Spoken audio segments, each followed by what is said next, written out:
नाही, न्यूरोसर्जन आहे.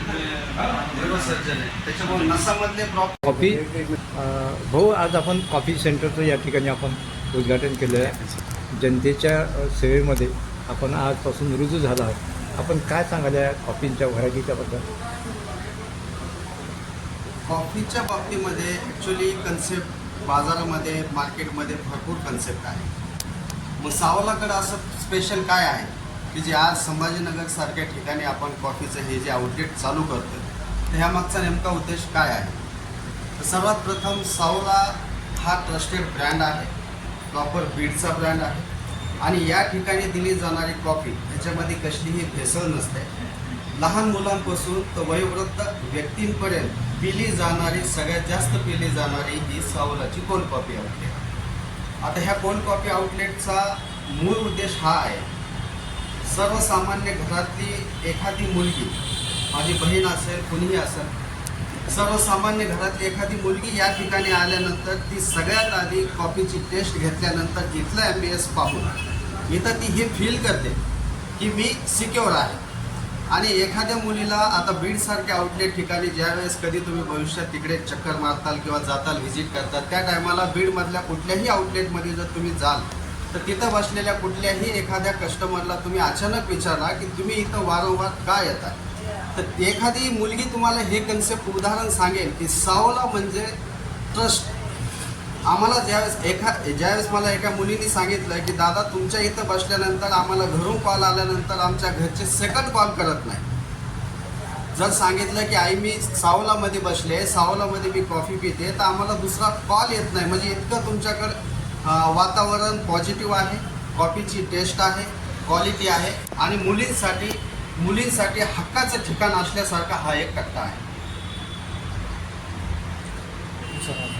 कॉफीच्या व्हरायटीज वगैरे आपण कुठल्या आहेत? कॉफीच्या ज्या व्हरायटीज आहेत, ॲक्च्युली कॉफीच्या अनेक व्हरायटी आहेत, खूप प्रकार आहेत, जे आपण म्हणतो की एक्सप्रेसो वगैरे जे आहे. पण सर्वसामान्य लोकांना परवडेल असाच मेनू दर सावलाने मार्केटमध्ये लॉन्च केलेला आहे. सर्वसामान्य व्यक्तीला खिशाला परवडणारी कॉफी, दर्जेदार कॉफी आणि उत्तम चव, ज्याला आपण कुठलाही कस्टमर आल्यानंतर कमीत कमी 30 रुपयापासून चालू होणारी कॉफी 90ला जाऊन एंड होते. मग ह्याच्यामध्ये कॉफी आहे, थीनचा प्रकार आहे, थिकचा प्रकार आहे, शेक्स आहेत, त्याच्यानंतर चॉकलेटचे प्रकार आहेत, असे विविध प्रकार आहेत जे 30 ते 90च्या रेंजमध्ये उपलब्ध आहेत आपल्याकडे. शहरामध्ये जे आपण पाहतो ते उच्चभ्रू लोकांच्या खिशाला परवडणारा अशा कॉफी आहे. आपण हे रिजनेबल रेटमध्ये आपण देतात, त्यामागची भूमिका? माझा रिजनेबल रेटमध्ये देण्याचा उद्देश हा आहे की ज्या प्रोडक्ट मागं एक हक्काचं, कष्टाचं जेवढं प्रॉफिट आपण माणुसकीनं घेतलं पाहिजे, तेवढंच प्रॉफिट आपण कॉफीच्या दरामागं आपण ॲड केलेलं. नाही तर उगाच 10 रुपयाची कॉफी 30 आणि 35 आणि 40 रुपये किंवा 40 रुपयाची कॉफी 150 रुपये, 150 रुपयाची कॉफी 350-400 रुपये, एवढी आपण कस्टमरला लुटण्याचं किंवा असा काही प्रकार करत नाही. त्याचं कारण असं आहे की मराठवाड्यामध्ये, त्या मराठवाड्यामध्ये बीड, संभाजीनगर जो मराठवाड्यातला मुख्य भाग आहे, सिटीज आहे, ह्याच्यामध्ये IT पार्क नाही आहे, इंडस्ट्रीयल एरिया फार कमी आहे किंवा पर हेड खर्च करण्याची जी कॅपॅसिटी आहे सर्वसामान्य लोकांची ती दिवसाला 400-500 मॅक्स 1000पर्यंत आहे. मग या लोकांशी संलग्न राहण्यासाठी, ह्या लोकांशी प्रेमाचे ऋणानुबंध ठेवण्यासाठी आणि व्यावहारिक दृष्टिकोन मनात धरून आपण जर ह्या सर्वसामान्य लोकांकडे जर ज्यावेळेस आम्ही बघतो, त्यावेळेस आम्हाला असं वाटलं की सगळेच कॅफे हे किंवा सगळेच कॉफी आउटलेट हे त्यांच्या हिशोबाप्रमाणे चालतात. आपण सर्वसामान्यांच्या पॉकेटच्या आणि इको फ्रेंडली रेटच्या हिशोबाने चालू, जेणेकरून सर्वसामान्यामध्ये आणि तळागाळातील सर्व लोकांपर्यंत आपली टेस्ट पोहोचावी, हा त्या कन्सेप्ट मागं, त्या प्राईज मागं आपला उद्देश आहे. म्हणून आपण इतर लोकांची कॉफी किंवा इतर लोकांच्या प्राईजने आपण न चालता आपल्याला परवडेल आणि आपल्याला हक्काचं प्रॉफिट त्याच्यामध्ये राहील, एवढ्या हिशोबानेच आपण ते रेट कन्सिडर. आपल्या शॉपमध्ये कुठेच पार्टिशन वगैरे काही दिसत नाही प्रायव्हेट? येस सर, ते खूप महत्त्वाचं आहे. काय सांगते? ओपन किचन कन्सेप्ट आहे, ओपन सीटिंग आहे. एखाद्या कस्टमरला वाटलं की मला किचनमध्ये येऊन एखादं प्रोडक्ट पर्सनली टेस्ट करायचं आहे किंवा बघायचं आहे, किंवा तुम्ही माझ्यासमोर बघा, 100% आपण त्यांच्यासमोर कॉफी बनवू शकतो. 100% आपण कुठलंही ऑब्जेक्शन आलं किंवा कुठलंही कस्टमरला जर समजा प्रश्न असेल किंवा मला प्रत्यक्ष बघायचं आहे तर आपण त्यांना ती कॉपी बनवायला लावतो. असं काहीही त्याच्यामध्ये अतिरिक्त ॲड करत नाही की जे गव्हर्नमेंटच्या ह्या अनुसार ते वैध नसावं, असं कुठलंही ॲड करत नाही आपण त्याच्यामध्ये. तुमच्याकडे कोणत्या कोणत्या प्रकारची कॉपी अवेलेबल आहे आणि जसं नावाप्रमाणे त्याचे कंटेंट्स आहेत का? हां, नावाप्रमाणेच कंटेंट आहे. जो प्रोडक्ट मेनूमध्ये आहे, ज्या प्रोडक्टमध्ये आता समजा एक उदाहरण द्यायचं म्हणलं तर समजा थिक कोल्ड कॉपी आहे, तर थिक कोल्ड कॉपीमध्ये हा थिक म्हणजे जाडचा प्रकार येतो. कोल्ड कॉपीच आहे पण ती जाड प्रमाणामध्ये आहे आणि ती बनते कशापासून तर थिक मिल्कपासून बनते. आणि हे थिक मिल्क आपल्याला येतं कुठून ह्याचीही माहिती आपण प्रत्यक्ष कस्टमरला विचारल्यानंतर 100% देतो. काही लोक मिल्क पावडर वापरतात, आपण तसं काही मिल्क पावडर नाही, आपण टोन मिल्क वापरतो. मग ते अमूल कंपनीचं असेल. बरं, हे पाश्चराइज्ड जे दूध असतं हे हायेस्ट डिग्री म्हणजे 96 डिग्री सेल्सिअसपर्यंत तापलेलं जे दूध असतं, ज्याच्यावरची मलाई काढलेली असते आणि ते टोन मिल्क राहतं. 3 ते 4.5 फॅटपर्यंतच दूध आपण कोल्ड कॉफीसाठी यूज करतो.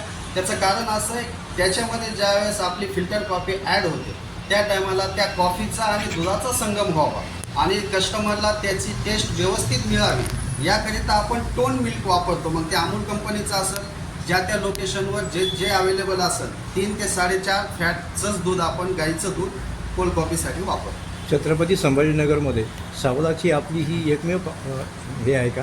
हां, छत्रपती संभाजीनगरमध्ये आपलं हे पहिलं आउटलेट आहे आणि ह्या आउटलेटमध्ये ओपन करण्याचं हे जे लोकेशन आहे, हे लोकेशन आहे मला वाटतं न्यू उस्मानपुरा, आय झोन रोड, दशमेध चौकच्या एरियामध्ये हे येतं.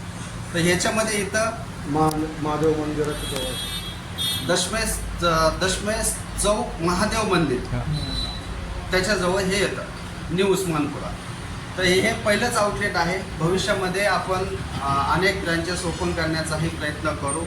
इथल्या लोकांनी जर आपल्याला भरभरून प्रेम दिली, साथ दिली, आपली टेस्ट खरंच त्यांना आवडली तर त्यांच्या अजून आउटलेट लोकेशनवर आपण आउटलेट खोलण्याचा निश्चित भविष्यामध्ये प्रयत्न करू. काय आपली कॉफी ऑनलाईन पण उपलब्ध असणार आहे का? हो सर, गव्हर्नमेंटच्या टॅगलाईनप्रमाणे, गव्हर्नमेंटच्या रूल्स अँड रेग्युलेशन्सप्रमाणे झोमॅटो जे ऑनलाईन पार्टनर असतील, झोमॅटो, स्विगी यांच्यासोबत आपण ऑनलाईन सर्व्हिस कस्टमरपर्यंत पोहोचवण्यासाठी काही दिवसामध्ये प्रयत्न करणार आहोत. आपलं पूर्ण नाव सांगा. माझं पूर्ण नाव आहे कृष्णा सूर्यप्रकाश जंगले.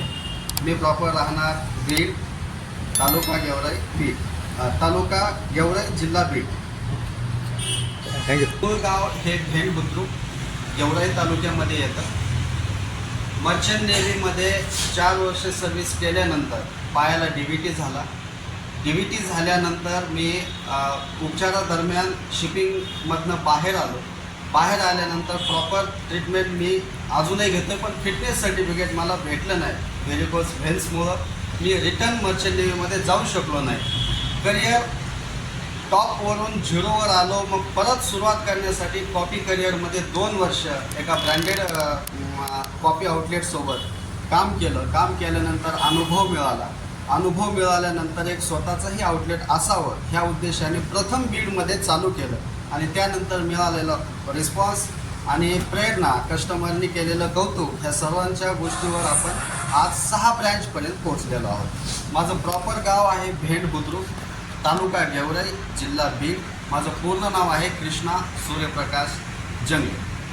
या मागची पार्श्वभूमी ही संकल्पना आधी कुठल्या हां, सावला हे युनिक नाव आहे. ते कुठल्याही जाती धर्माला प्रेझेंट करत नाही. व्यावसायिक दृष्टिकोन ठेवण्यासाठी आणि दूरदृष्टीचा जर विचार केला आपण तर कुठल्याही जाती धर्माला, कारण आपण व्यवसाय करणार आहोत, कुठल्याही जाती धर्माला, कुठल्याही लोकांना आहत होईल असं नाव आपल्याला ठेवायचं नव्हतं. जवळपास यूट्यूबवर 84 व्हिडिओ पाहण्यात आले. त्याच्या मागचं कारण असं आहे, सगळ्यात आधी ब्रँडचं नाव ठेवण्यासाठी किंवा कॉफीचं नाव ठेवण्यासाठी कुठलंही असं आपल्याकडं हे नव्हतं, आयडिया नव्हती की काय नावं ठेवावं. पारंपरिक पद्धतीची नावं नको होती, काहीतरी ट्रेडिशनल पाहिजे होतं आणि नवीन वर्गांना, युवकांना अट्रॅक्ट करावं, पॉझिटिव्ह वाटावं ह्या दृष्टिकोनातनं पहिल्यांदा टॅगलाईन बनवण्यात आली, the rare cold coffee. The rare cold coffee he tagline बनवल्यानंतर रिअर ह्या शब्दाला मॅच होईल असं एक युनिक नाव शोधण्यासाठी जवळपास यूट्यूबवर मी 1.5 महिना वेळ भेटल तसा 84 व्हिडिओज बघितले. म्हणजे त्याच्यामध्ये रिअर झाडं बघितली, फुलं बघितली, पक्षी बघितली, नद्या बघितल्या, असे दगड बघितले की त्याच्यामध्ये असं काहीतरी मला सापडेल की हा नाही हो, हे एक युनिक आहे आणि हे एक रेअर आहे. मग असं बघत असताना 84 नंबरचा जो व्हिडिओ यूट्यूबला मला सापडला तर त्याच्यामध्ये अन्नामाईट पर्वतरांगेमध्ये लाओसा नावाचं एक जंगल आहे. लाओसा नावाचं एक जंगल आहे अन्नामाईट पर्वतरांगेमध्ये. व्हिएतनाममध्ये अन्नामाईट पर्वतरांग आहे. अन्नामाईट पर्वतरांगेमध्ये लाओस नावाचं जंगल आहे. त्या जंगलामध्ये अनादी कालापासून एक प्राणी वास्तव्यास होता, पण तो कोणाच्याही निदर्शनास नव्हता. मग ज्यावेळेस वैज्ञानिकांनी ह्या गोष्टीचा अचानक त्यांना ज्यावेळेस शोध लागला तर त्या प्राण्याचं वैज्ञानिक दृष्टिकोनातनं कुठेही नोंद नव्हती. मग 1993ला वैज्ञानिकांनी त्या प्राण्याची नोंद घेतली आणि ह्याला वैज्ञानिक काय नाव द्यायचं तर त्यांनी नाव दिलं त्याला एशियन युनिकॉर्न. अजून एक फार किचकट नाव त्यांनी त्याला दिलं जे मलाही उच्चारता येत नाही, पण एशियन युनिकॉर्न म्हणून त्याला ओळखलं जातं. मग ते जे जंगलात राहत होतं तर त्या जंगलाचं नाव होतं लाओसा. त्यालाच फक्त आपण उलटा करून सावला केलं. लाओसा जंगलाला उलटं नाव करून आपण सावला केलं. कॉपीराईट कुठेही येऊ नये. आणि तो एकमेव असा प्राणी आहे की ज्याला तिथलं गव्हर्नमेंट सपोर्ट करतं. वन्यजीव प्राणी प्रेमी त्याला सपोर्ट करतात आणि ते खरंच रेअर आहे. बघितल्यानंतर गुगलला ज्यावेळेस SAOLA नाव सर्च केल्यानंतर ज्यावेळेस तुम्ही त्या प्राण्याचं प्रत्यक्ष बघताल त्या टायमाला तुम्हाला ते कुठल्याही प्राण्याशी मॅच न होणार ते प्राणी दिसेल. फार सुंदर आहे, नक्षी फार सुंदर आहे, दिसायला फार देखणं आहे ते. आणि त्या कॉपीराईट येऊ नये म्हणून थोडीशी आपण त्याच्यामध्ये त्याचे शिंग जे आहे ते खिलारी बैलासारखे एकदम सरळ आहे, पण कुठेही कॉपीराईट येऊ नये, भविष्यामध्ये ब्रँडला कुठेही अडचण येऊ नये म्हणून थोडंसं आपण त्याच्यामध्ये आर्टिफिशियली त्याला थोडासा कर्व दिलेला आहे. या पद्धतीचं त्याचं आहे. आणि त्या लाओस जंगलावरून हे सावला नाव पुढं आलं. आणि सावल ॲक्च्युली सिंगल सावल हे नाव तिथं व्हिएतनामी संस्कृतीमध्ये फार आदराने घेतलं जातं. पूजनीय तो प्राणी आहे तिकडं. जसं आपण इकडं नंदी बैलाला पूजतो तसं ते तिकडं त्या प्राण्याला पूजतात आणि त्या प्राण्याचं बघणं म्हणजे ते शुभ समजतात. आणि ते सावळा मग मला थोडंसं ह्याचं आपले विठ्ठल रखुमाईचा सावळा हे थोडंसं मॅच झालं, फील झालं. कुठंतरी पॉझिटिव्ह वातावरण ह्या नावासोबत आहे जोडलेलं म्हणून हे नाव आपण कॅप्ट करून ह्या कॉफी शॉपसाठी आपण ते यूज केलं ॲज अ ब्रँड नेम म्हणून. वा